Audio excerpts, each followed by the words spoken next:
So this recording will show you the presentations that we had at our Services to Schools Autumn Forums on Tuesday the 16th of November.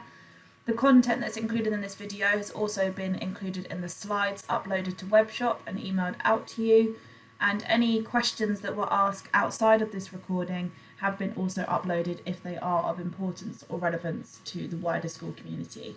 Thank you very much. If you have any questions, please contact Services to Schools. Move on to Services to Schools. So from myself, I've got a couple of things to update you on. I've just put my name up there, obviously, as you know me. The team inbox, as you may see that you receive now communication from both myself and Linda Trim, who I work with on the operations of Services to Schools. So by emailing into that team inbox, we're both able to pick it up, and it gives you more of a chance of getting a reply a lot quicker. And the team email, team phone number as well there for you, and you can leave a voicemail on there and we can get back to you. So they're on the screen.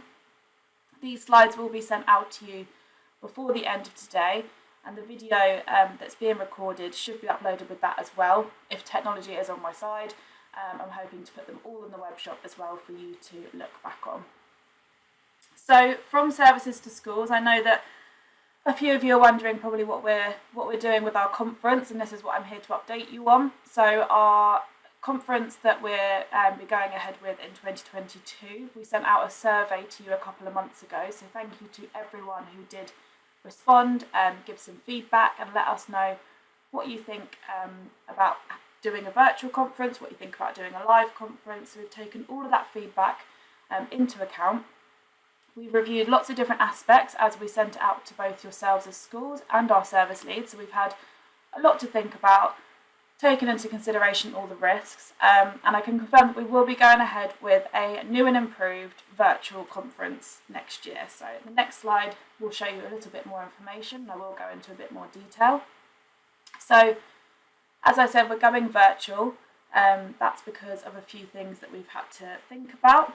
We will be doing it slightly later this year, so about a week later, and spreading it across 4 days. Now what that does is it enables us to put in more and repeated sessions for you so that you are able to attend, and hopefully it fits in more with your own agenda at schools. We're not hosting it on the Fridays. We're aware that a lot of staff, office staff within schools don't work on Fridays, so it seemed more fitting to push it towards the start of the week. Now, going ahead with a virtual conference, I'm sure many of you would have loved to have had a live one, and we would have loved to have seen you in person as well, but there's 4 sort of big risks that would have sort of impacted us going ahead with a live conference. And of course, the biggest one being financial. So obviously having a live event means going ahead and booking a venue. And of course, the rest of the 3 factors incorporate sort of the unpredictability of what's going to be going ahead in the next few winter months, what with COVID and sort of other things that are illnesses that are around, and sort of whether the attendance will be what we would have hoped it to have been if it was live. And obviously we're going forward with a virtual conference. It allows more attendance and allows us to see more of you on there. So if we were to go ahead with a live one, and for some reason last minute we were told that we're not able to, whether that be restrictions or different attendance reports we knew were going to be quite low, we would still need to put in place a conference for you, and that would mean quite a rushed virtual one. And we obviously want to ensure that you receive all the information that you need and we can interact with you as much as possible. So by confirming that we're going ahead with a virtual one, it gives us a bit more time to work on something a bit more sustainable for you, and allows us to look at feedback that we've received from you from the last conference and work on that before it goes live. So as I said, the event will be running across the 4 days, and that agenda will be quite flexible. That should hope to get out to you before Christmas, but obviously, as you're aware, we will have lots of different sessions to pack in there. So we will be sort of filtering through all the communications to you as and when we have them. So keep an eye out for any emails that come through to you, and of course the web shop, when you log in, you will see that we've started introducing the communication banners on the screen. So that will include all the important updates about the conference as well. Referring back to some feedback that came through from the survey, a few of you suggested a web shop workshop. So I think we've taken that as a team and think that would be a really good way of being able to interact with you and working on the different functionalities and the abilities of which Webshop can work at. So we'll be introducing workshops for those. Difficult words to say and get out your mouth easily. And of course, we'll be having the other workshops that we normally have, as well as sort of looking at different possibilities. So it's very much in the early planning stages, so we will be communicating to you when we have everything a bit more set in stone. We will, of course, have some keynote speakers as well, as I know that they are really well received. And I know earlier this year, we had some great keynote speakers, so we'll hopefully be looking out for something similar. Now, of course, the marketplace, which is the reason why you come to the conference in terms of budgeting ready for your next year of buy-in. Last year, 2021's conference, it was a drop-in session for our marketplace. Now, that worked well for some services, but for others, perhaps at different points of the agenda, it didn't work so well with. So we are looking to make it more interactive, making the sessions bookable. And again, those will be included in the agenda, and any meeting invites, if they are applicable, will be sent across to you. And you will each have then your own agenda that you can work from your calendar. So like I said, just keep an eye out, but for the moment, these are the dates that we're working on. And of course, we are not expecting you to be attending it all day, every day across those 4 days. They will be as and when you would like to attend those different sessions. So if you do have any feedback or anything that you perhaps would feel would be helpful for us to plan for the event, do let us know, because obviously we're welcome to any suggestions, and you can reach us, like I say, through the team inbox. The only other thing I've got to share with you for the moment is I've put in the dates there for our summer forums, so we're going to be doing them across the 2 days again. So we've got the morning session on Tuesday the 14th of June and the afternoon session on Wednesday the 15th. So you've got the dates for the moment, so pop those in your diary, and then I'll be sending out sort of any agendas and more communication nearer the time. And I hope to get the sessions for the Eventbrite sent out to you in the next few months, probably after the conference, as obviously we need to plan for that first. So I'll now move you on to the information governance team. So I've got Michelle on the line for you. Michelle, over to you to give an update on information governance and connecting. Hopefully that will come up and you'll be able to see my slides there. Good, I'm getting a nod from Lily, that's always good. Brilliant, thank you. So just a quick intro. So for those who don't know me, my name's Michelle Ingham and I'm Planning Manager for Children's Services. I normally come along and talk about information governance, but I've got 2 hats this afternoon. So talking about IG, data protection, but also I'm supporting the team that provides outdoor education at the 3 sites of Buzz Active. So I've got two sections of the presentation and then a little bit of a Q&A at the end of those 2, if that's okay. So in terms of information governance, just as a quick update for the autumn term, hopefully I've got a sticky key and it won't link. Hang on 1 second. There we go, 3rd time lucky. Okay, so just as a very quick summary in terms of the service that we're providing for schools currently. As I say, continuing with sort of our user-friendly compliance approach as we come into the autumn term. If you are with us and have DPO cover, we are contacting schools to book in compliance reviews. Again, we changed it very quickly from audit. It's not a checkup, it's a very supportive conversation to check how we can support you in terms of data protection compliance. We have also recently updated our e-learning packages. We've got 2 of those. We've got one aimed at all staff and one aimed for more data protection leads within schools. They've been reworked and updated. The one for all staff is a really handy one if you're wanting a refresher as well for all staff within schools, so you can pick that up at any point. For schools that do have a contract with us, obviously that is unlimited access for all members of staff within the school, but equally you can pick up that package as a standalone offer as well if you wanted to. We've got some training and webinars available. We've updated quite a few of those as well. So I'll talk about some dates for the diary in a minute.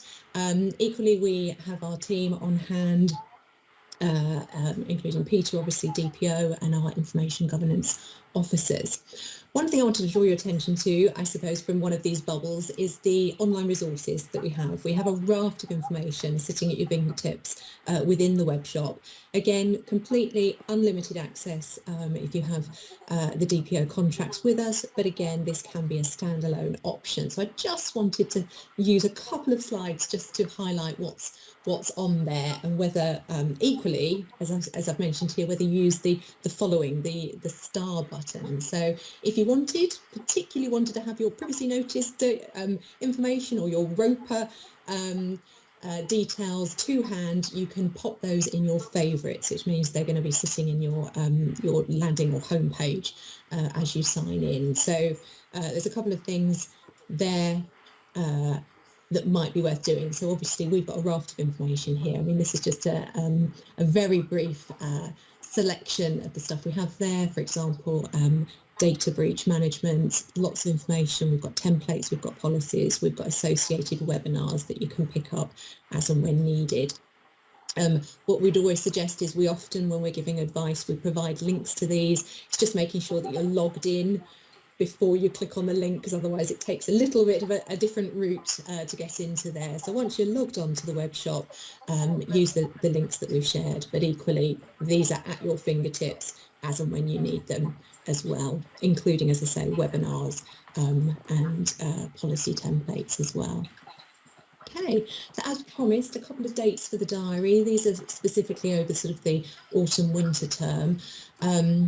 We've got a couple of new ones coming up that we're trying in terms of workshops. So these are for our schools that are have the DPO cover with us. And these are sort of real-time case study sessions where you can bring issues to us around data protection, and we can discuss those with you. It's quite a good learning environment as well, forum where you can share learning across and, as I say, bring issues that you can see them discuss with us as well.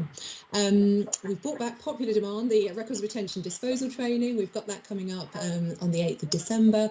And also we are seeing sort of a continued increase in terms of subject access requests within schools. So we've popped on again the SAR and Freedom of Information session. So that's the 27th of January.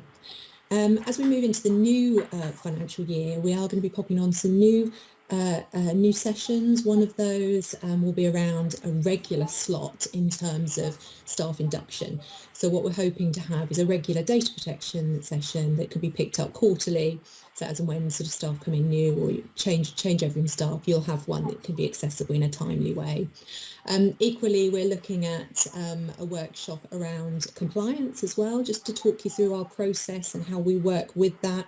That would include looking at action plans and sort of priority items that you might want to cover in terms of school compliance around data protection. Equally, we've got some sort of action workshops that we want to put into place for next year. Sort of actively talking through perhaps a data breach, security incident. So in real time, you can talk through how you would deal with that. Equally, in terms of a subject access request as well there. Okay, so they will come out, all available on the learning portal as well, but we do have a page on the web shop where you can access these. Obviously, if you have a contract with us in terms of DPO, these are available free to you, but equally you can buy them as a standalone in terms of per person price as well. I just wanted to pop in here a little bit of a Christmas tip. We're getting a few requests from schools around filming of plays and shows and things like that within school. So we just thought it was worth mentioning, popping this slide in. So you've got it as reference there. And just thinking about how you'd want to cover yourself in terms of using any external photographers or people coming in to film, say, nativity plays. So we're not looking at rafts of information. You don't need a huge, great, 100-page agreement or anything, but what you want to do is just cover yourself so you've got peace of mind. So there's a couple of tips there in terms of making sure you've got the sufficient guarantees to cover yourself in terms of data protection. So that would be looking at how the company is going to process that video, how they're going to keep hold of it, make sure it's secure, how long they're going to keep it for. Equally, in terms of the personal data that they're holding. So just to make sure you've got that in place, we have had a couple of situations where there's been some security incidents and breaches by using external companies. So it's just making sure, as I say, you're covering yourself with that. Obviously, the other point to consider is consent for this as well, if you are filming. And there's, as I say, the best way to do that is obviously by your privacy notices and making sure that's covered within there in terms of consent for pupils. And there's just a couple of tips there I've left for you. Okay. I think potentially, correct me if I'm wrong, but a POBL is something that is being rolled out within schools. We've been working closely recently with our colleagues in Sfvs, in the support and intervention team, and this is a moderation tool that I understand is being piloted for this year within schools and provided for by the Sfvs team. So we've worked closely with them to put together a data protection impact assessment. We've also worked with ICT to get a risk assessment for this as well. And because it's available for all schools, we've put this out as a resource for everyone, regardless of whether you're signed up to us or not. So this will be coming out via the Sfvs teams. There is a little bit of tailoring that's required within the assessment, not a huge amount, but just a little bit that you need to pop in as an individual school to make sure it reflects your particular situation. Obviously, if you need any help with that, give us a call. If you're not signed up with us, obviously we would recommend contacting your own DPO as well. But as I say, any problems, give us a call. That should be winging its way to you if you haven't got a copy already. But if you do need to get hold of one, obviously let us know as well. We've got our information along the bottom there. Okay, how am I doing for time? I'm okay, Lily, I'm okay. Right, so that's the information governance section. I'm going to move on to Buzz Active now. So I picked up supporting the team in October, so really excited about helping the guys with Buzz. So what I've done on this slide is these are links, so when you get these sent round, there'll be links direct to the website. And what we wanted to do is just to flag some of the opportunities that are available for schools in terms of outdoor education and activities that Buzz can provide. So we've got 3 sites. I don't know when anyone has used Buzz at all in the past for any activities, but we have 3 sites. So we've got down at Eastbourne Parade, Eastbourne Beachfront, Seafront, so sailing, windsurfing, paddleboarding. We have Cookmere Valley as well, which is absolutely beautiful and showing behind me on my screen, and obviously Bushy Wood as well, which as I say, we've really started extending our offer there. So we've got crate challenge, we've got high ropes, archery, bushcraft, all sorts. But the big thing for 2022-23 is that we're now offering residential options for schools as well. So that's a camping option. We have cabins there as well. And I've got a little slide here that provides a bit of a sample. I'm going to skip through that. I've got some feedback, but I'll come back to that. So we've got a range of, as I say, options, taster days, activities days, but probably the biggest thing, as I say, would be the new offer of residential. So just as a little bit of a summary there, we've got a range of options. What I would suggest, if you are interested in looking at this as an option, perhaps for the summer term, but as I say, it doesn't have to be the summer term. I would get in touch with our leads at Buzz. So Tom and Richard are the key contacts. I'll give you the telephone numbers on my last slide. But as I say, these can be very bespoke to the school. We've recently pulled together some programs for the HAF program. I don't know whether any schools have been linked with that in terms of the holiday activity and food programs that were provided following funding from the government. That was very much focused on children who are in receipt of free school meals, and that allowed us to put together sort of programs including transport, including food, and this has led on to this new offer for schools. So very much sort of a full package, if you like, but equally tailored to what schools want as well. So I'm gonna throw you, Lily, by going backwards slightly. just wanted to flag some of the lovely feedback that we've had from schools and the children who've attended. I mean, fantastic opportunity. They provide water-based and land-based activities, and you know, they can really catch the bug in terms of sailing and bushcraft, say. So really exciting opportunities. So if you're interested, as I say, please do get in touch. The new packages, you know, have started getting quite a little bit of interest already. So what I would do is give us a call just to find out more on that. So I will end, if that's okay, just on the details there. So again, links to our website and obviously the direct line where Richard and Tom in our team will be able to help you out. So brilliant. Hello, good afternoon, everyone. Just get my slides up. I hope you can see that, Lily. Perfect. So, good afternoon, everyone. So, Yes, my I name's can see Niall it. Ingham. I am a business partner within Schools ICT. Done quite a few of these events, and I hope you're a familiar name to you all. Yeah, a few bits to update you on today. First of which is around the BET Awards 2022. So, hopefully, most of you've heard of BET. It's the biggest EdTech event in the UK, very, very coveted event. And yeah, we're really excited to be able to share that we've been shortlisted as finalists for the award of Technical IT Support Service, which we're absolutely thrilled about. There's only we're one of 8 providers in the UK to receive, to have been shortlisted. So yeah, really, really pleased with that. The awards themselves are in January. There is a second round of judging. It's due to be undertaken over the next few weeks. I think it's mainly at the start of December. And that may entail some customer feedback and some elements of hearing directly from you around the services that we provide your schools. So if you're able to support us with that, we'd be really, really grateful. Either way, we're just absolutely thrilled to be finalists out of the many hundreds of organisations that provide support. And if we can go on to win it, that would be amazing. So just thought we'd share that with you. And yeah, if we do need some support, if you're able to help us, that would be really, really gratefully received. So SEG. SEG is our new broadband service. So it's our new full fibre-based broadband service that will be launching mainly next year.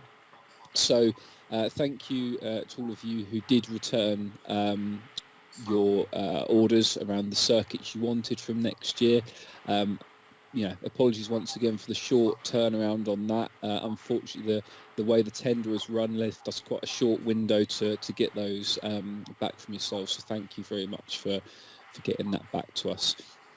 So all of the orders we've received to date have now gone off to Openreach and City Fibre, who are the 2 organisations who are going to be building the fibre core network that will go out to your schools. And depending on, you know, what infrastructure is already available locally, will depend if you're going to be on an Openreach circuit or City Fibre circuit. Ultimately, it will make no difference to you because it will link back into the same core network of filtering firewalls and internet backhaul anyway. So it'll just come down to which is easiest to tap into locally.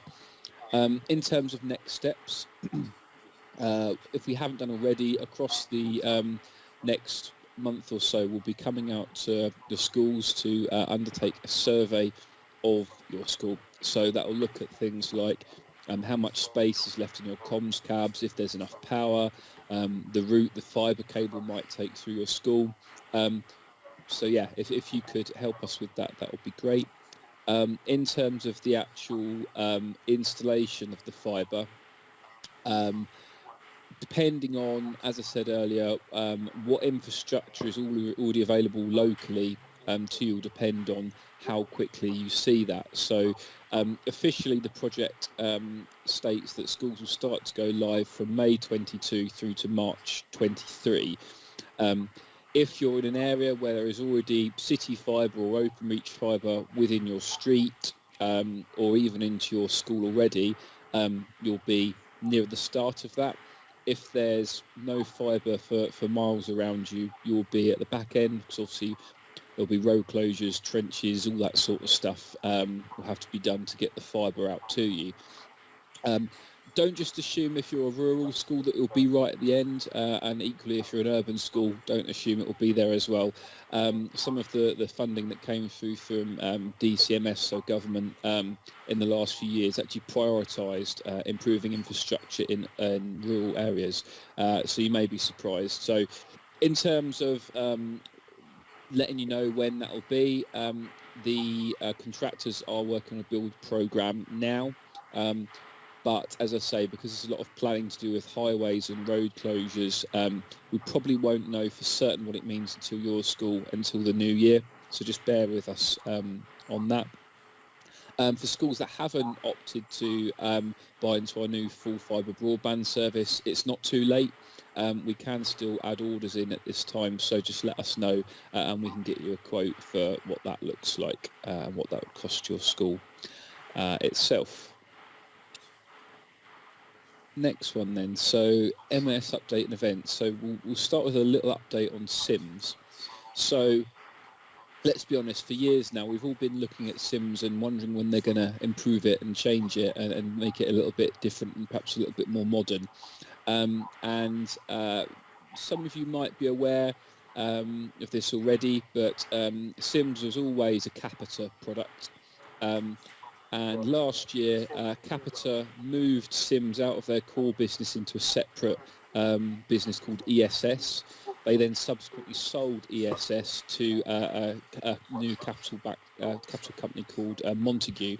So Capita is no longer involved in Sims at all. You'll now hear us refer to ESS in Capita's place, effectively. And with that acquisition, has meant they've obviously looked at the product portfolio and they are investing in the product finally, which is good to see. Now, they've done a lot of work with schools through various user groups, feedback they've received, surveys they've sent out, and what they're telling us is that schools are saying to them they want a really low impact way of moving Sims to the cloud, whereby there's not any big controversial changes, no massive system changes, and effectively it's a smoother transition whereby they can take it more within sort of business as usual operations rather than it being sort of a big deal to move that product. And as such, they're planning their next generation Sims program, they're referring to it as next generation Sims, slightly differently. So what they're going to do is they're going to look at moving Sims to the cloud on a module by module basis, which means that you'll have a period where it's sort of a hybrid platform, but the idea of that is to make it low impact and it can be done over sort of a gradual basis. Now, in terms of costs, in terms of more detail than that, unfortunately, that is all we have right now, but we wanted to share it with you because we know that it's something you've all been asking for some time. We do have a meeting scheduled with ESS in the next couple of weeks, whereby we're going to go through it in a bit more depth. What we're not clear on is if there's going to be any sort of licensing changes to facilitate this, if they're classing it as a new product or just an upgrade.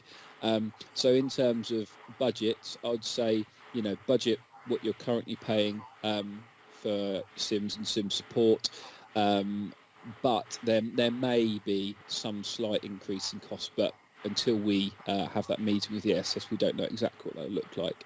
But as soon as we do know, we'll let you know, but perhaps just budget what you did last year and add a little bit of contingency on, just in case, if you're starting to look at budgets already.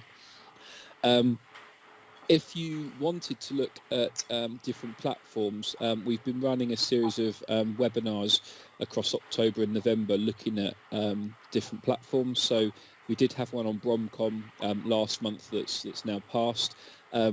If anybody's interested in looking at Bromcom particularly, just let us know and we can arrange a demo. They're fairly open to arranging demos for schools. But we do have two events coming up, one next week and one week after, with Arbor and Scholar Pack. So we have previously done whistle stop tour demos of Arbor and Scholar Pack, and the feedback we got from schools was that's great, it gives them a good overall knowledge, but actually it doesn't give them much depth.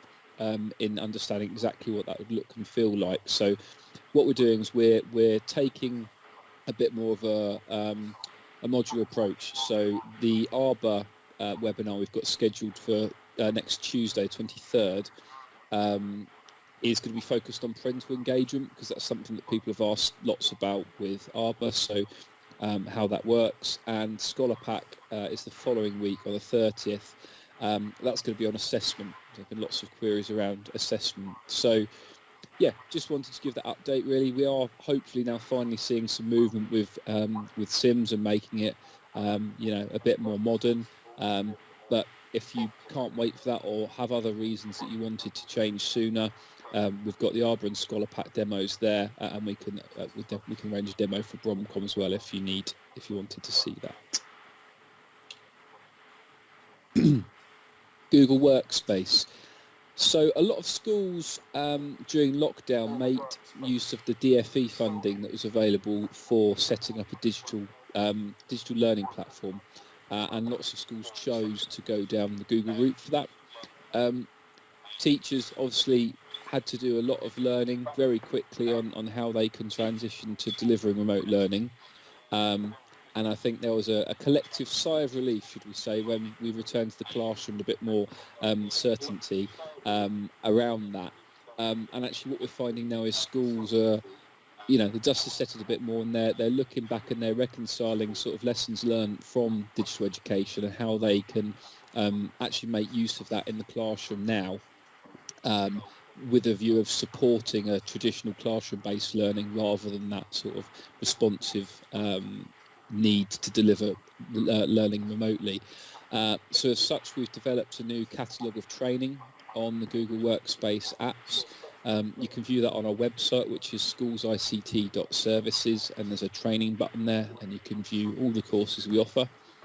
What we've done is we've started it fairly light. So for now, we're going to go through the different apps. So Slides, which is the equivalent of PowerPoint, Docs, which is the equivalent of Word, Forms, which is the equivalent of Excel, Jamboard, which is it's a collaborative whiteboarding tool. So different people can join the Jamboard, and you can write on effectively a whiteboard, paste content in. It's a really good way of working collaboratively.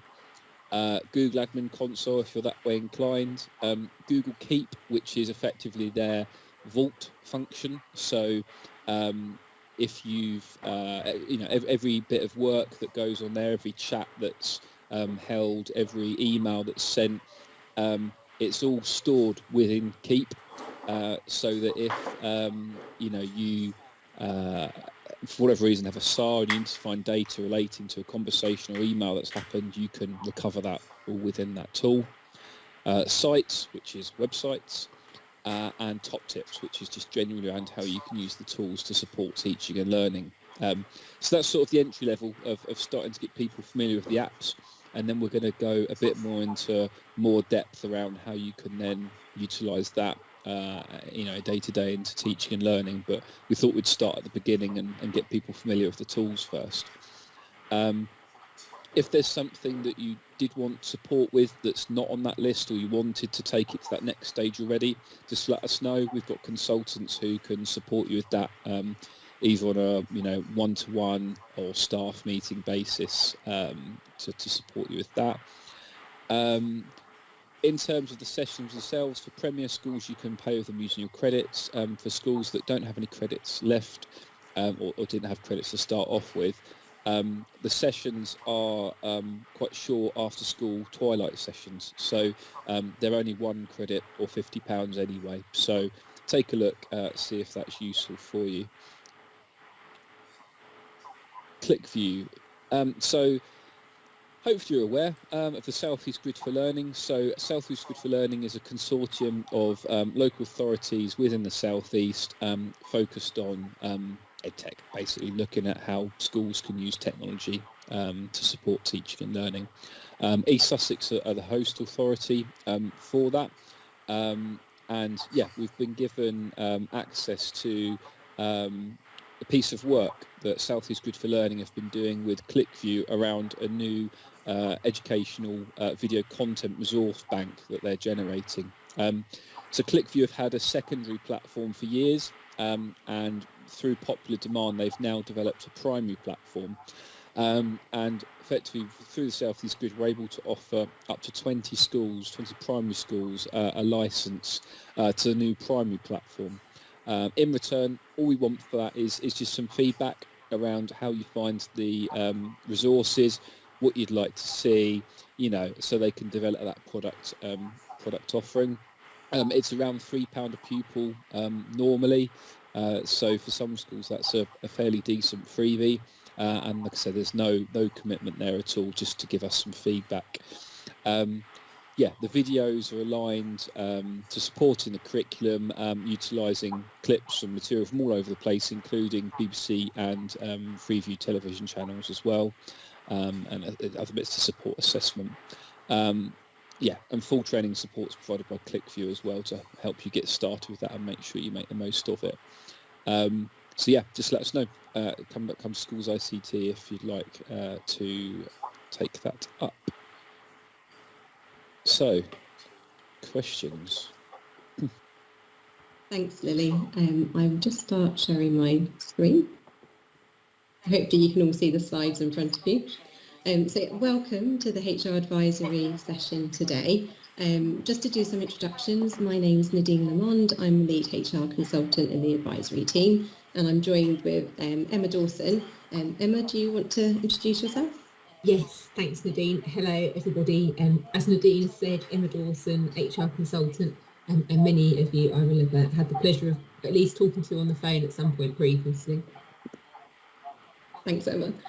So just before we start, I just wanted to plug the Mental Health First Aiders training course that we've got available. So the training focuses on how to recognise crucial warning signs of mental ill health and the key skills to provide immediate support and signposting to colleagues who are either developing or struggling with a mental health issue or those in a mental health crisis. We encourage every school and academy to have a mental health first aider in the workplace to provide that support. And East Sussex offers a two-day accredited training session at a very low cost to schools and academies that purchase PTO 3. And there are spaces available on the December's course, and there should be more dates available from January onwards. Just to note that it's only available to schools and academies that buy the PTO 3 service, and also it's the adult course, it's not for pupils. But if you're interested, please do get in contact with HR. Okay, so the two main areas that we're going to focus on today are shared parental leave and fixed term contracts. And as Lily said, we're going to pause after each section so you can ask any questions that you may have. Okey-doke. So shared parental leave, just to start off to say that shared parental leave is a very complex area, and this is just very much a brief overview of the policy and some key points. So if you do get any shared parental leave queries, please do contact your HR consultant or contact the HR advisory line, and we'll be happy to help you. So shared parental leave is an option available to eligible employees, which provides flexibility regarding which parent is absent from work, allowing parents to tailor their approach to caring for their baby. It includes scope for both parents to be absent at the same time. So the eligibility criteria can mean that it's possible that one, both, or neither parent will be eligible. And the eligibility criteria is set out quite clearly in the policies. So shared parental leave was first introduced in 2015, and it wasn't really very widely taken up by employees in schools until now. We are seeing an increase in the number of employees who are curtailing their maternity leave to take shared parental leave, or taking it after paternity leave, particularly amongst teachers. And we believe there's a couple of reasons for this, potentially. There's quite a bit of coverage in the media and social media recently. And also the way the scheme is set up is particularly beneficial to teachers because it allows them to take 3 blocks of leave and then to return to work in the holiday periods between each block and then receive full pay. So you can see why it's quite popular amongst teachers. So the key features of shared parental leave are that parents can share up to 50 weeks of shared parental leave. But the 2 weeks that birth parent has to take is compulsory after the birth of the child, and that's why there's 50 weeks in total. So parents can both be off at the same time. So they might choose to split the 50 weeks equally and each take 25 weeks each. And that would therefore mean that it uses up the shared parental leave entitlement quicker. Under the scheme, employees are not able to transfer over any unused occupational maternity pay to shared parental leave pay. So what we're finding is that most female employees, they're using their occupational maternity pay first and then transferring it over to shared parental leave to use that leave and then share it with their partner. So shared parental leave can be stopped and started again within the qualifying period. And that leads me on quite nicely to the types of shared parental leave that can be requested by employees under the policy. So there's two types. They could request continuous leave, and that can be taken in up to 3 blocks of leave, and that is still counted as continuous leave, even if it's in 3 separate blocks. So as I was saying, we're finding that teachers are requesting to take blocks of shared parental leave during term time, then ending the leave to return to work in the holiday period so that they receive full pay, albeit they're not actually returning to work because it's the holiday periods. Continuous leave requests cannot be refused by the employer as long as the employee is given the required 8 weeks notice. So they can't be turned down. There are also, there's another option to request discontinuous leave under the policy, but they're very unusual. We don't get many of those requests. And I would suggest that you refer these to your HR consultant for further advice around how to manage those. So as I said, the scheme itself and the documentation to be completed by the employee are quite complex. And as I said, we're more than happy to advise you if you receive an application and you're not sure about any part of it. It's all, shared parental leave is set out in the 2 maternity policies that we have. So we have one pack for teachers and a separate pack for support staff. So all the guidance is in there, but as I said, please do contact HR if you need any further advice because it can get quite complex. So I'm just going to pause there and see if there's any questions on shared parental leave. Any questions on shared parental leave? Hello folks. So yeah, as Nadine said, fixed term contracts, and I'm conscious as well that a few years back, I think some of you were probably in one of these forums talking fixed term contracts then as well, but some of this will be new, I'm sure, to a few of you. So as the slide that hopefully is still in front of you says, fixed term contracts should be used in situations that are time limited, hence the title. The idea is it's for a fixed term. And as well as being clear in a contract about the fact that it is for a fixed term duration, it also needs to be really clear why that is. So the example given here on the slide is covering an absent colleague, for example. Fixed term contracts should not be used as a means for trialling an employee. And you'll all be familiar that we've got a supported introduction to employment policy that talks about how to support a new member of support staff. Obviously, it's different for teachers who don't have a probationary period, but there is that 12-month probationary period for any new starter that's not in a teacher position. And then the final point there, fixed term contracts should end because the reason that they were set up for in the first place has come to an end, i.e. a specific piece of work has finished. And that's a question that we get fairly often, which is, for instance, if a member of staff that was taken on to cover a member of staff's absence is underperforming, actually can they bring that contract to an end? And whilst we like to be as creative as possible to support our schools, ultimately the answer to that question is no. And that takes me back to that point I just made about the reason for then ending that fixed term contract should really legitimately be linked to the reason it was fixed term in the first place. But again, in those situations, we'd expect and encourage you to be contacting your HR consultant to have a discussion on access support anyway. And yeah, so just the note there is just, for instance, if it were attached to a piece of funding, so there was funding to take somebody on to do a specific piece of work for a year, I'd absolutely expect that to be made really clear in the fixed term contract of employment that was issued to that person. So second slide there, it's important that the reason for the fixed term contract is documented and explained to the employee as part of the recruitment process, which hopefully goes without saying. And one of the reasons why this is important is because a fixed term employee, as it says here on the next point, is protected in law. They have a right not to be treated less favourably than a comparable permanent employee because of their status as a fixed term worker or employee. So their terms and conditions shouldn't be less favourable as a result, and they shouldn't be selected for redundancy on the grounds that they're on a fixed term contract. And again, I'm labouring the point, but it's really important to clearly explain the reason for the fixed term status to the employee, really at the point of recruitment, and ensure that all of that documentation is really clear, largely because it just helps avoid any misunderstandings in the future, but can also really help when you do get to the end of that fixed term period and you're having that conversation with the staff member about the fact that that fixed term contract is now coming to an end. Thanks, Nadine. So extending a fixed term contracts absolutely can be extended. Reason for extending the contract rather than just making it permanent should be objectively justified. So again, that's really about ensuring at every stage that actually it is still legitimately a fixed term contract. And this isn't just about maybe trying to utilise a fixed term contract because it feels as though you can end that in a fashion that's much easier than doing it for a permanent member of staff. But I mean, lots of the schools I work with, they appropriately sense check these sorts of decisions on quite a regular basis anyway, if they feel the need. And then the second point there is just about the fact that you wouldn't normally extend a fixed term contract beyond 4 years of service.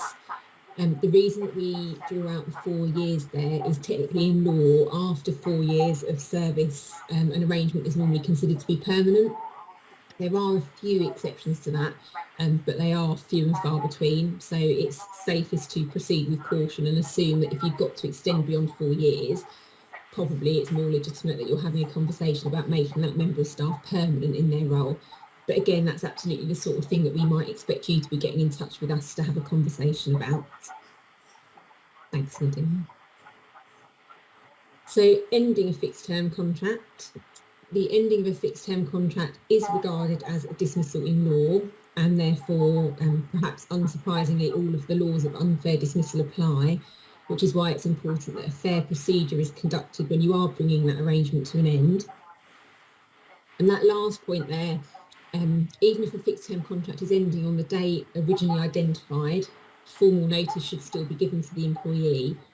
There is a school of thought that actually, by virtue of it being a fixed term contract with an agreed end date, that notice has already been served, but actually best practice suggests that actually it is much better to make sure that you are making it clear in your timeline to that employee that actually that situation hasn't changed. The expectation is still that that contract will end on that date, and actually following the process that I'll talk about in just a moment in relation to how you go about having those conversations. So more about the procedure for ending a fixed term contract here. So there is a model procedure for doing so. There's a document called the Fixed Term Contracts Guidance, which is on the web shop. And I made a point of finding it just before I joined this session. So if you go into the resources tab and just do a keyword search for Fixed Term Contracts Guidance, it appears in the links on the right hand side, but you can also click on the information that's there about preparing to recruit, and then amongst a number of other policies, the fixed term guidance appears. But that sets out that you should meet informally with the employee at least 10 days in advance of the employee's notice period beginning, and then following up the meeting with a letter setting out the reasons that the contract was fixed term and the reason it's now ending, discussing redeployment opportunities and the date that the contract will expire. It's a good idea to familiarise yourself, particularly at the point at which you're maybe recruiting somebody to a fixed term contract, familiarise yourself with that guidance. But actually this document sets out what should go into the letter.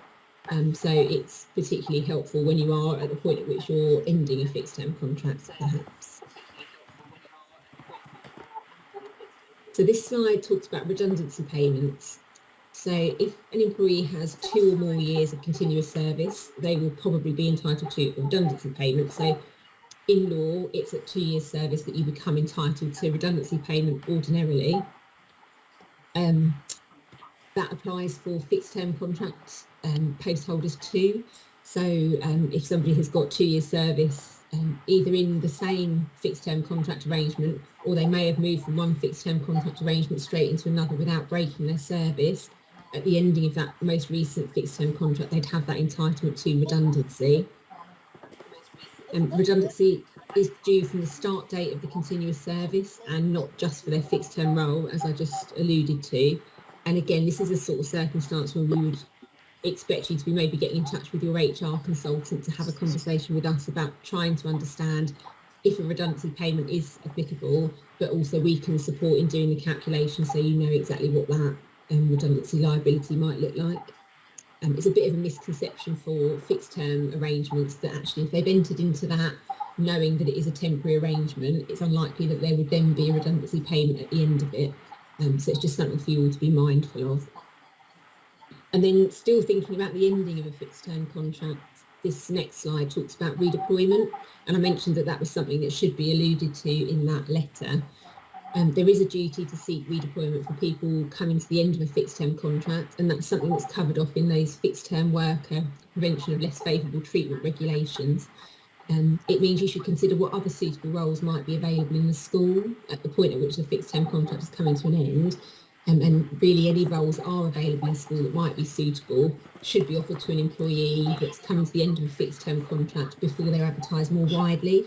And it's probably safer to go down the route of letting the fixed term employee determine if they consider that to be suitable or not, rather than making an assumption that actually they're unlikely to want to go into a role that's slightly lower paid, for example, because actually that continuity of employment might be more important to them. Also, on the subject of redeployment, as with any restructure situation where it might be that a post is being removed from your structure, schools are seen as distinct entities. So there isn't an expectation that you'll be exploring redeployment opportunities outside of your school setting. But it is good practice to alert them to any vacancies that you might be aware of. So clearly, you know, federation schools, schools that work in partnership with other schools, or you might just be aware of another relevant vacancy elsewhere, having those quite open conversations with that staff member. You know, first and foremost, that might be about retaining somebody's skills. You might have already invested in some training, for example, with that individual, but also it might be that you're avoiding the redundancy liability if those costs might have applied otherwise at the end of that fixed term contract. Oh, right, so that's it for the fixed term contracts. I'm slightly slicker than I did earlier today. Let's have a go. Maybe not. Here we go.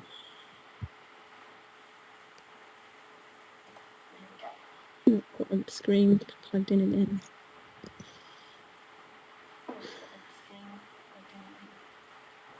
Gee. Oh, does that look good? Oh, so I've just. Oh, that's good, Sarah. It looked exactly the Yeah, same that as was. last Yeah, that time looked it was fine. on, so that's why I stopped. Don't worry. Don't worry, sorry everybody. I see. Yeah, no, it looks all Never fine. quite Yeah. got the hang of this yet. Anyway, here we are. So I've just got a few very quick updates for you today. Obviously, we've had our best practice sessions over like within the last month, so we've gone through quite a lot of detail on stuff. But there are a few little reminders to come that I will go work through with you today. The first thing I was going to talk about was funding for next year. We're at the time of year where we start to kind of try and narrow down some of the estimates that we've had up till now. We've got a little bit more information that we can share. So we have been working on the basis we've sort of been aware for a little while about there being some form of increase for most schools, around most of the formula factors increasing in the region of 3%. We've also had the sparsity funding that we've already sort of talked to you all about, and those of you who will be affected by sparsity funding have had particular emails and things that have gone out to you asking for information and sending you some details. As with all is always the case with the formula, it's a fairly complex thing, and so it's not just a case of, you know, that one thing will happen for everybody and so that we can give you kind of key messages on it. So that's why we're always a little bit cautious about giving you information, because until we know lots of the bits of the puzzle, it's quite difficult to see how it's going to affect everybody. And individually as schools, you will all have different challenges and different issues that will mean that things will change in different ways for you. So it's not just an easy, this is happening, so therefore this will happen to you, which is why we have to kind of collect quite a lot of information before we can give you any sort of updates on that. Having said that, we have now, hopefully you've received an email, or it's been sent out, I think, in the last couple of days, asking you for pupil numbers, your October pupil numbers. We don't see the census data at this point, so we're asking you for it so that we can update your projections based on what you tell us it is. So if you can send that in to us by the end of the month, we will then send a revised estimate about the funding that you'll receive for next year, and we'll send that out in the beginning of December. That should be fairly accurate in terms of it incorporating all that we know at the moment. And just to note on that, that means that although we'll be basing it on the numbers that you tell us about, which are are the numbers that your ultimate amount will be based on, the characteristics of the pupils, so things like free school meals and that kind of thing, that will be based on the previous year, because we don't have that level of detail at this point. So just to let you know that some changes there might impact the amount you'll actually receive. We will include in that the sparsity calculations and how that will affect your school, so that should all be included as well. It's still an estimate, but it, like I say, it will incorporate everything we know at this point, which is a fairly good indication of what you're going to get next year. So that's all to come out in the once you send your numbers in, we can send that back to you. Just a quick reminder around CFR, so your consistent financial reporting. As is the case every year, we will submit CFR returns on behalf of schools based on the data that we hold centrally around your finances. We then go through this process of making sure that your system agrees to ours. So we will have sent you via the Anycom system, we'll have sent you a document that will show you what has been reported and give you some documents to allow you to process that and make sure that your system agrees to ours. So do remember when you're looking at that, that you are looking at the last financial year, so 2021, so you will have to actively go into the old financial year to look at that. And if we could have a return screenshot from you by the 1st of December, just to sort of confirm that your system is in agreement with us. Really important that those systems stay together, because obviously if we have to unpick something and find out where it's different, it might mean that the figures that you're reporting are in some way wrong, and so therefore it might be a bit of a shock when you find out where the issue is. So really important to those agree. All comes with detailed instructions, and if you are having any troubles, please do contact the team who'll be able to talk you through and help you out with any issues you've got with that. One other thing that we will be sending through in the next few days is a request for a fund allocation screenshot. Now, this is something we usually ask for around February time, so it will be something that's familiar to you. But what we find quite often is by that time in the year, if there is an issue where your system again doesn't agree to, it's all about the amount of money that's been allocated to you and whether you're reflecting that correctly in your system. If we find out in February that there's something wrong, that can be a bit late in the day to start fixing things, and it can take a little while to amend. So we're trying to sort of preempt that by getting that all agreed at this point in the year, and meaning that come February most things will be, there might be the odd thing that slips through that might need looking at, but generally we should all be up and agreeing by the time we come to February. So we will be sending you an email in the next few days with full instructions. It's a very quick process, and it should just be a case of you taking a screenshot of your fund allocation in FMS, and it should all agree. But occasionally there are reasons why it doesn't, and so we just need to make sure that you've done whatever needs to be done to make it agree, and we can help support you through that. So it's all about just checking the allocations as laid out in your monthly reports that come through to you, and comparing that to your system and sending us a screenshot to confirm that your system's all in alignment. So this is what we're expecting to see. So it's this screen, your fund allocation screen. We want to make sure that your allocation figures all agree with each other. They should all be the same. There's 0 in reserves, and that these figures agree to your monthly reports. Like I say, all of this will be sent in full instructions to you, and it should be a fairly quick job, and if it's not, please do contact us and we'll help you through it and to get those figures agreed. So just wanted to also just make a point around pay awards. We're obviously in a position this year where pay award agreement is happening very late in the day compared to how it would normally happen. So the pay awards for the current year that we're in still sort of in the process of being finalised and not yet agreed. In terms of teachers, we're not expecting any increase. That's pretty much there now. There is the only increase that we will see is for some teachers on the unqualified teacher scale, basically because they were earning under the 25,000 where there was an increase of £250. So there's some small increases there which might affect teachers on unqualified scales. But apart from that, teachers, we're not expecting any increase. That is as per the plan that you've been working with. The planner tool did not build in a pay rise for this year, so that doesn't really need anything changing. In terms of support staff, that is different to how the planner was set up. We are at the moment, there's still negotiations ongoing on that. It's not finalised. The current offer is 1.75% increase. Again, this is something that you can build into your planner by changing the pay award percentage on the salary scale tab. We don't know, again, like I say, it's not finalised, but putting in the 1.75% will at least get you to what the current offer is and show the impact, because obviously that will have an impact, because we were, I think, in the original plan we had a 1% pay increase, so it's not the whole amount different there, but there is an increase on what was planned originally. So just a case of amending the pay scales for the unqualified teachers that are changing, and amending that pay award percentage in the table on your planner to make sure you've got the most up-to-date information in there in terms of planning. The other thing is around the back pay. Obviously, this pay award, once everything's agreed, will backdate to April, and there will be that sort of backdated amount that will go through in 1 month.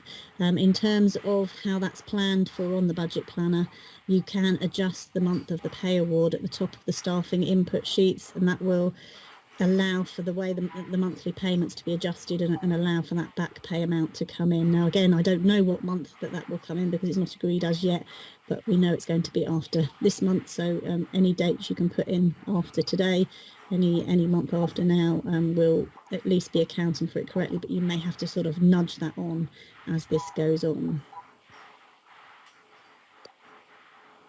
And one final point is around the Sfvs. At this point of the year, certainly last year, we sent you a pre-populated version of the dashboard, the Sfvs dashboard that gives you some figures to do with your school.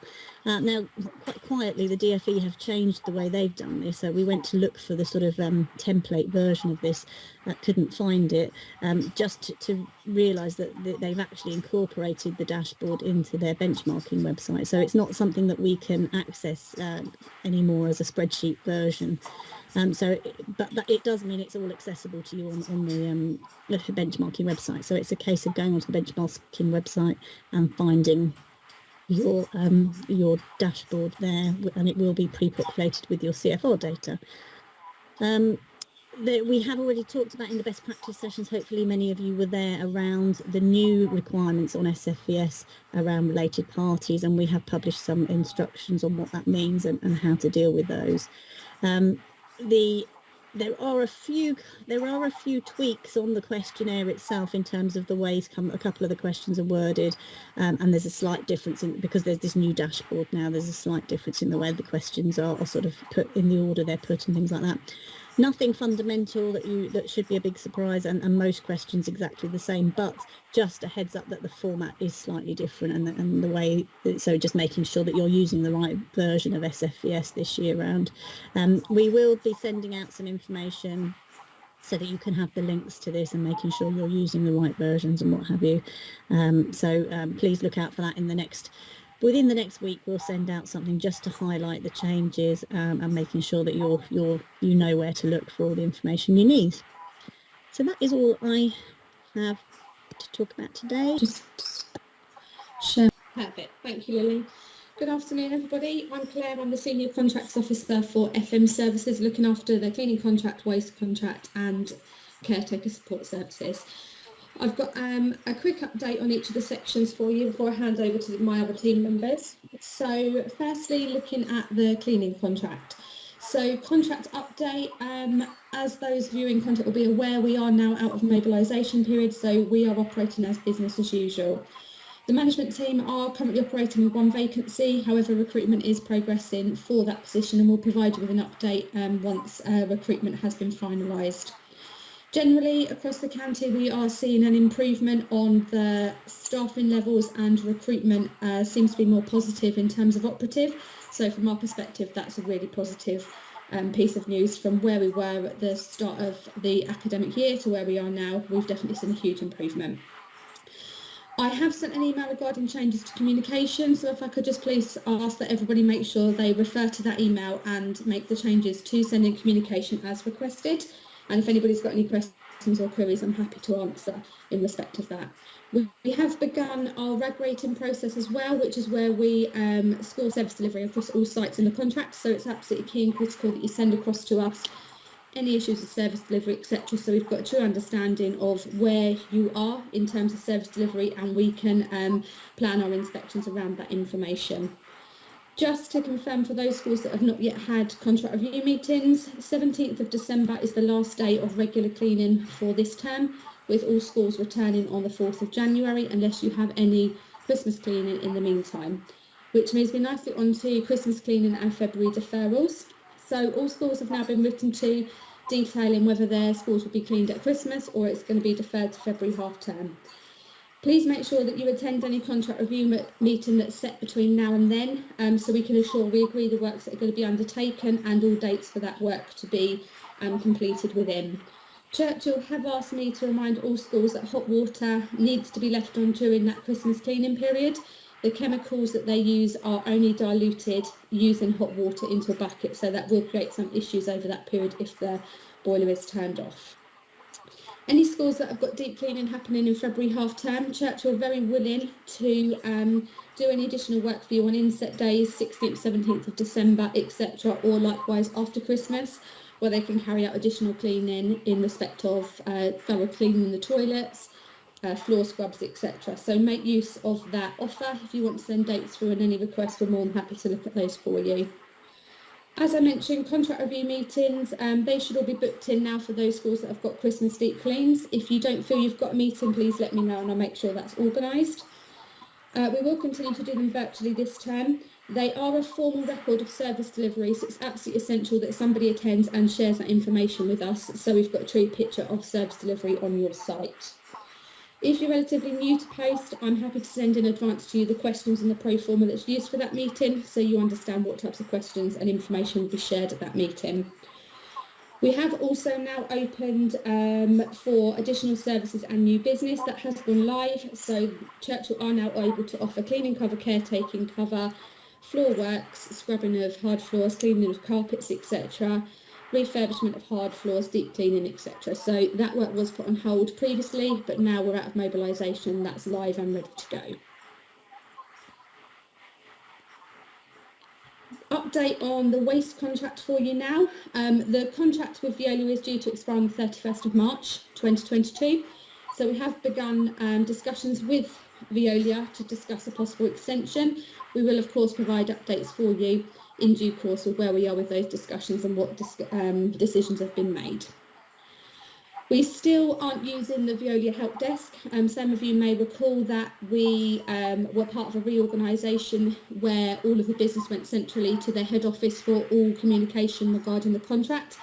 That didn't work for us, and the local management team have been looking after all of the communication since that date.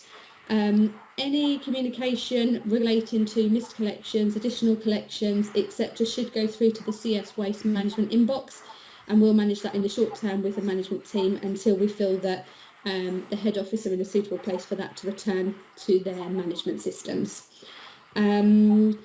Educational visits and on-site offers. The Energy Recovery Facility, Material Recovery Facility in New Haven and Hollingbury respectively have reopened and are recommencing on bookings for educational visits, so you can book for your school to take a number of pupils there or staff to look at the facilities and to understand what happens to the waste and recycling that's collected from your school. They can also offer educational visits on site, and you're more than welcome again to email the CS Waste inbox to book those appointments.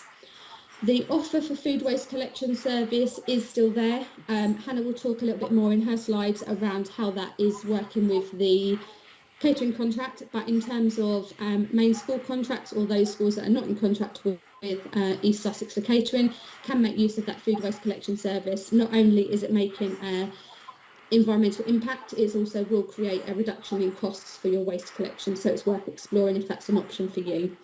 Lastly, I will be writing to the schools to advise you that your waste transfer notices will be coming directly from Veolia this year, along with the email address to expect them from. So to just make sure you keep an eye out for that email and respond to those, because I'm aware again that Veolia are a little bit behind schedule in sending those out for you. It's having a funny five again. And a brief update on the BCO2 caretaking and cleaning service. So all schools that purchase this service should have now received cost data for Whiteman and Parish products. Please feel free again to contact us if you think you've been missed or you need some additional information regarding that element. Training courses have been operating during COVID, but we have increased the steps and ladders courses. The schools that purchase in are getting advance notification that they're going live on the system. However, the provision that has just been set up for December is now full. We are looking at courses for early January. If you don't purchase BCO2, you'll need to keep a check on the portal.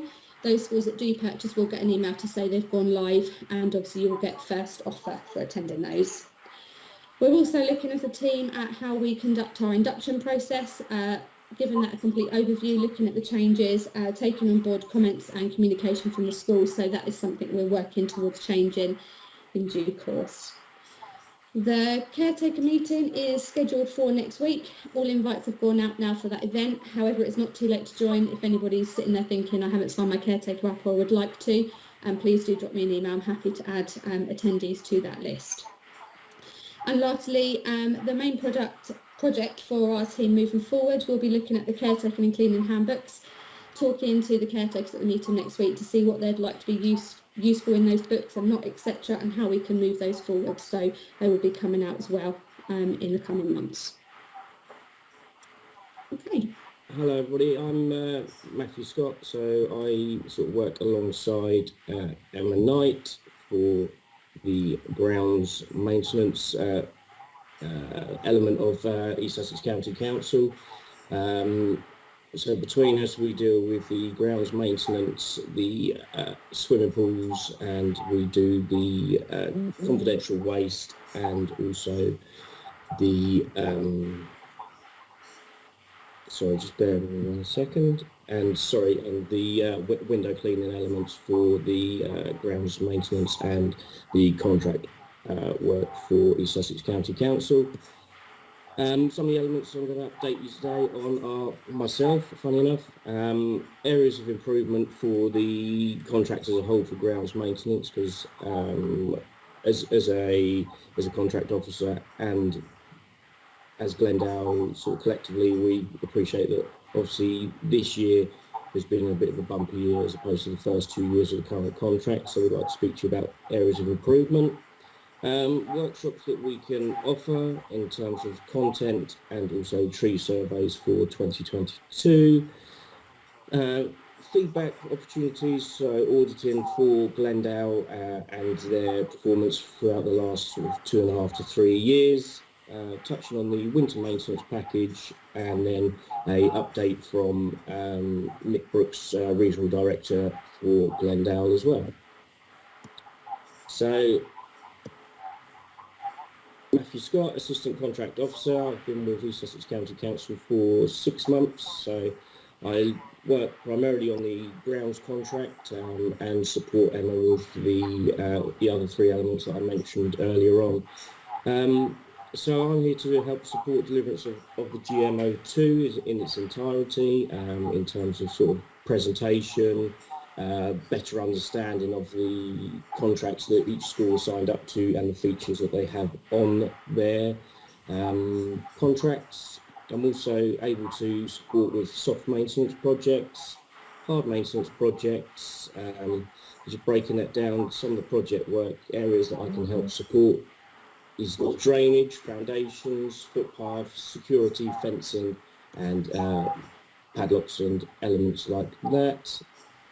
Areas of workshops that I can help support, so these vary for all age ranges, starting from sort of littlies all the way up to sort of end of school, alongside sort of working with parent groups as well. So social elements as well. So looking at forest schools, bulk planting, wild meadow management, further supporting on tree-related issues. So background is primarily in trees and horticulture, so I can help support with the tree surveys in terms of what's outstanding and the next process for the following year. High winds procedures, and the other one on there was just about the workshop. So the overall areas of improvement that obviously we've come to a conclusion on for the Glendale contract and for the grounds. So the overall improvement of GMO2 standards and deliverance, presentation throughout, clear communication from East Sussex County Council's perspective and a Glendale perspective, and helping just to manage expectation across the contract collectively, higher levels of service expectation. Alongside the GMO2 deliverance, you'll get at least one audit visit per year. So I've been with East Sussex County Council 6 months and have visited 70 schools, just to give you a sort of understanding of sort of how many schools I'm getting to. Support on projects, as per the previous slides. Areas of improvement for sports day and line marking in terms of communication, expectation and deliverance. The play inspections, inclusive of repairs, garden workshops, garden tips and advice, and understanding of current contracts per school. So tree surveys will be due again in late 2022. So any issues regarding trees sort of between now and then, please feel free to drop me a line. We're opening up feedback for Glendale, which will be sent out to yourselves regarding satisfaction surveys. In the meantime, any feedback would be great to myself or Emma.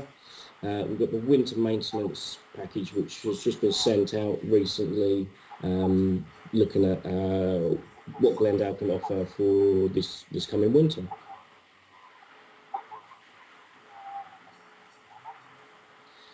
Okay, if I can pass you over to Nick Brooks to give you an update from Glendale.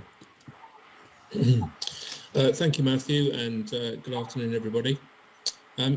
Just a quick update and introduction to Glendale, and kind of appraise you of some of the situations that we've been dealing with over this summer and spring.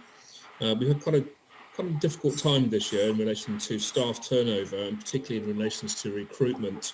We found it to be extremely tough this year. Obviously, there was a situation where quite a few people were on furlough for half of the year, but we've found it very difficult to replace people once they've left. And what that has meant is the teams have been stretched for delivery, and we had a couple of unfortunately poor members of staff that we had to then replace as well. So it's kind of been a challenging year in relation to delivery of the works, but we've also had a kind of similar situation in the management team as well. So we've got some work to do, and I hope some of you have seen a recovery in the latter part of the year where we've got back on track and delivered the grass cutting, and now we're going through the shrub and hedge kind of programs at the moment. So we kind of highlighted these kind of main issues as well as the ones that Matthew's identified, and what improvements, commitments we need to make for the contract going forward for the extension years of 2022 and 2023. So for those of you that use Glendale Live, a kind of constant kind of feedback is that it's not particularly accurate in relation to when we're going to come next. So we're going to put some work into that to give you a much better indication of when we will visit the site and the likelihood of that changing. We are in a very seasonal work environment, and that some days it's pouring the rain, so that knocks all the schedules back a day. The guys quite often do work in the rain, but we obviously can't cut grass effectively in the rain, so it makes a mess. But so the schedules kind of do have to wander around. So we have got this gap at the moment that says we'll be there between this date and this day, which currently is a week. We're trying to get that down to closer to 3, if not 2 days, so you have a better idea of when we're coming. Ensure there's a sustained management team in place. We have had severe difficulties this year with the management team as well, and we now have employed an interim manager to fill that gap, a chap called Nick Parker, who some of you will see out and about. and Nick was managing our schools portfolio in Surrey, so he's very knowledgeable about the schools environment and the particular needs of schools. And on top of that, we'll send you some updates out, which can either be the DBS register. I've just spoken to 2 or 3 people from this morning's conference in relation to updates on DBS. We are pretty thorough on that, well, we are very thorough rather, and we can give you an update on that to keep your records up to date and ensure that you have our records and our subcontractors if they should come to site as well. On top of this, that we kind of are keenly aware that communication sometimes is a bit of an issue. There's 137, 138 schools with 2 or 3 contacts in each. So our email box can become deluged, and quite often some of the schools have a similar name. So we're putting together a one-stop shop area of communication.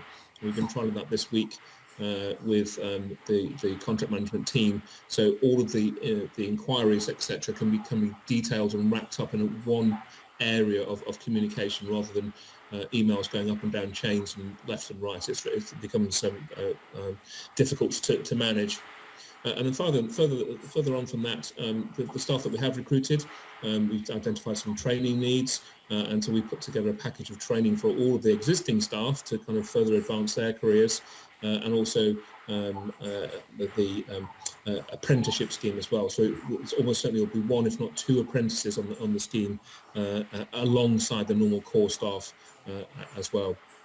And then engage with the school forums and any communications channels that we can open with you. Matt's listed some of the things that we could do there, and I think next time we venture further into workshops, etc., we're more than happy to come out and meet you on site and give you some kind of one-to-one advice on things that you could do with your green space.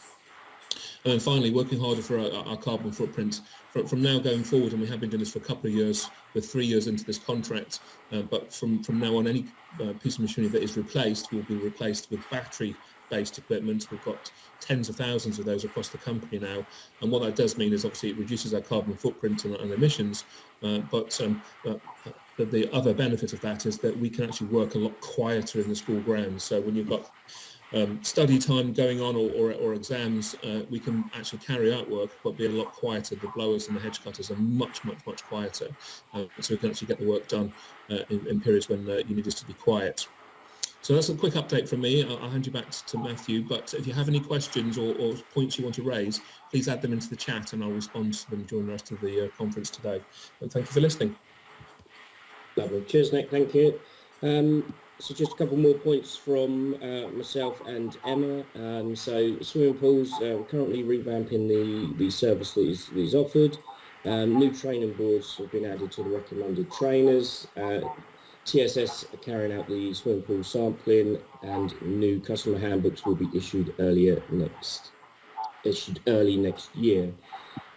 Window cleaning is another area that sort of is being offered by myself and Emma. So professional window cleaning service, which is windows, gutters, roofs, fascias. Very good company. They work sort of across quite a few of our East Sussex County Council schools and corporate sites. So if you've got any window cleaning needs, do get in touch. Confidential waste shredding as well. So it's part of the package that Emma and myself can deliver on. So if you've got any inquiries in terms of shredding of confidential waste, please do get in contact with myself or Emma for anything related to Shred Station. And I think that is... Hi, so I'm Hannah Jones. I'm the Senior Contract Officer looking after the school meals contract in lieu of Sarah Hungerford, who is on maternity leave currently, returning early next year. Just a really quick update. So I'm going to give a primary update, a secondary update, and then a few other bits. So with the primaries, all bubbles currently have been removed. We're back to dining hall eating, although we will take guidance from any government guidance, and we can act really quickly on anything new that's coming out. So if we have to go back to bubble eating or classroom eating, Chartwells are well equipped to do that with very little notice. Similarly, salad bars and hydration stations, there's still no clear guidance from the government. but we can discuss on a school by school basis. This is due to the multi-touch point nature of them. However, if your risk assessment is such that we can do those and you want to do those within your school setting, then we will comply with that where we can and get them back in. We are continuing to do face-to-face and virtual termly meetings. So we hold these once every long term. A representative from East Sussex, a representative from Chartwells, generally in the area manager or the primary contract manager, will come either into your school or on a Teams meeting. I do encourage you to go to these where you can. So this gives you an opportunity to raise any issues that you may have, to discuss any added value, any learning journeys that you've got going on in your school, to talk and arrange any school council groups that we may want to be involved with. And also from an East Sussex point of view, it gives us the opportunity to talk about any maintenance, any environmental health issues, all of those. Side by side on those meetings, we are also carrying out audits. So the current SLA that we have with between East Sussex and the schools, so that we carry out 2 per academic year. We are on track to do that, and that what happens is the member of my team comes into the kitchen unannounced. They are looking at front of house and back of house, so they look at the quality of the food, quantity of portion size, legal requirements, COVID safety, any cost sheets, any legislation that has come into force. We report that back to Chartwells to give them the opportunity to remedy any issues. And then similarly, Chartwells fulfil what's called an MPRO 5 audit. They do that daily. They have 130 primary schools and 15 secondary schools in the contract. We can't be everywhere, and actually COVID and staffing challenges have proved that. So in this time, it's really, really important that nothing in terms of the service that's being delivered to you as your school is being jeopardised. So they are taking a photograph of the medical diet menu for that day. They're taking a photograph of the main meal and generally one other, which is the vegetarian dish. That gets shared and uploaded to the primary contract manager and the regional manager within Chartwells. And it's quality control. It's also your medical diet procedures to check that they're being done correctly, but also it's to check that the colour of your broccoli is the right colour. It's to check that your portion size is the right size, and actually that we're sticking to menu as much as we can. Dining hall furniture project. So within the new contract, which started in 2019, we secured some capital funding from Chartwells to replace all of the dining hall furniture to make a really positive impact in your dining halls in your school. We did get a lot of them done pre-COVID. COVID put a pause on it, but I'm now really pleased to announce that it has recommenced as of September. We're doing them in batches of 10 just for the logistics of being able to get those deliveries and collections timed quite well. Once you've received your email, so you'll receive an email from one of my colleagues asking you to choose your colourways and your quantities and sizing if you want infant, junior, we can fairly bespoke it to what you need. You'll then receive your delivery. Once you're happy with the quality and quantity of your products, we will then arrange for a local contractor to collect any unwanted furniture. I will just say that any unwanted furniture within your school, you can repurpose free of charge. This can be to PTAs. We know that they love using tables for craft fairs, wraparound care, so breakfast club, after school club, etc.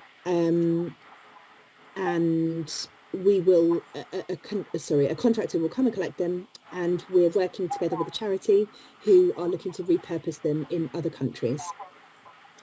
Christmas dinner dates. So we are looking, when we're having our termly meetings, we're looking that you've booked in your Christmas dinner date in your school. It's a really important day for the pupils. It's a really positive day. It gets a buzz around, Christmas, everyone's excited. So just make sure that you've got those booked in with the catering provider, with Chartwells. And then I just want to acknowledge, in both the primary and the secondary sector, we are having staffing challenges. Chartwells aren't the only company that are being affected by this. It's across the board. I just want to send out some reassurance that we are working in partnership together. We are acknowledging it.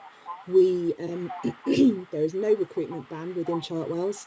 We're currently being held up by sometimes the DBS process, sometimes it's retention of staff. We are pulling people from the different sectors where we can. So if it's primary sector that is being severely affected, we're pulling from the secondary sector and vice versa to support each other. Again, one of the benefits of being in a big contract is that they do have geographically a lot of staff in a locality that we can pull from.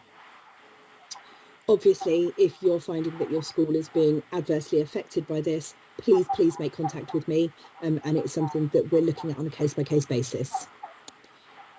Quick secondary update. So rebates have started again. So there was a pause on your rebate and hospitality last year. That started up again from the 1st of September and will be paid at the end of the next academic year, I believe. Natasha's law has come into effect on October the 1st. So there are new regulations. It requires food businesses to label certain in-unit made prepackaged food with allergen and ingredient information.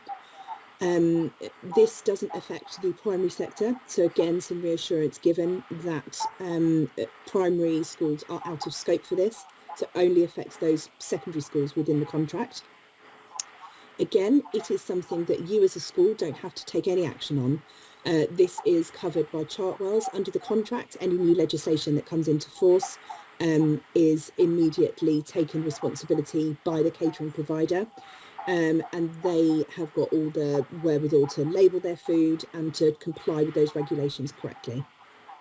And again, the staffing challenges that they're facing, which I mentioned previously. Quick update on food waste. So within this contract, you are eligible for one food waste bin per site, paid for by East Sussex County Council, with one collection per week.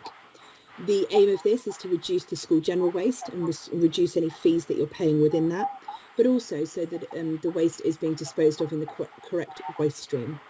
If there are any initiatives that we can help with, please just shout. So we've met and worked with a few schools currently that are wanting to do weighing your food waste or putting your food waste into from one day into a funnel, so it's visual. And I think things like that are really impactful, especially within primary schools. It's really good to get people, if everyone ate an extra piece of broccoli or an extra jacket potato skin, it would massively decrease the amount of food waste that we were having. Again, we can meet with students and eco-council groups. If your schools have them, we would love to speak with them. We know that pupils give very honest feedback, but also we can work with them to maybe put on assemblies where we can discuss sustainability and food waste and anything that we can do to help. If there are any access issues with your food waste bin, if you're finding that it's not being collected, it only takes for it to be missed 1 week, and then you've got 2 weeks worth of food waste overflowing a bin, please let us know. We then report it and work with Claire and her waste management team to get that sorted and rectified in any emergency collections taking place. And then lastly, I just want to introduce you to Chartwell's new Graduate Nutritionist. So every couple of years we get a new nutritionist within the contract. This lady is called Abby Griffiths. She has just joined the contract. She is solely for the East Sussex contract. The resource that is available to you is free to you as a school. So please take her up on any workshops that you want, any learning journeys that you may have going on in your school. We know quite often that January comes around healthy eating, and there's quite a lot of, it's a good time to talk about mental well-being, to talk about sports and exercise, and they can do that through the award-winning programme, which is Beyond the Chartwell's Kitchen. Comes in a hard copy, as you can see there, but also an online website that you can go and look at the different workshops and 5 different pillars and key themes. Again, Abby can get involved with supporting in school council meetings, assemblies, and even parents' evening and open evenings. It's a really great way to raise the profile of Chartwells, to get them engaged with parents and also the opportunity for any parents to discuss and allay any fears around medical diets. The slides I'm sure will be shared afterwards, and you've got Abby's contact details on there. All of you should have my contact details, and please do get in contact if you have any queries or need anything.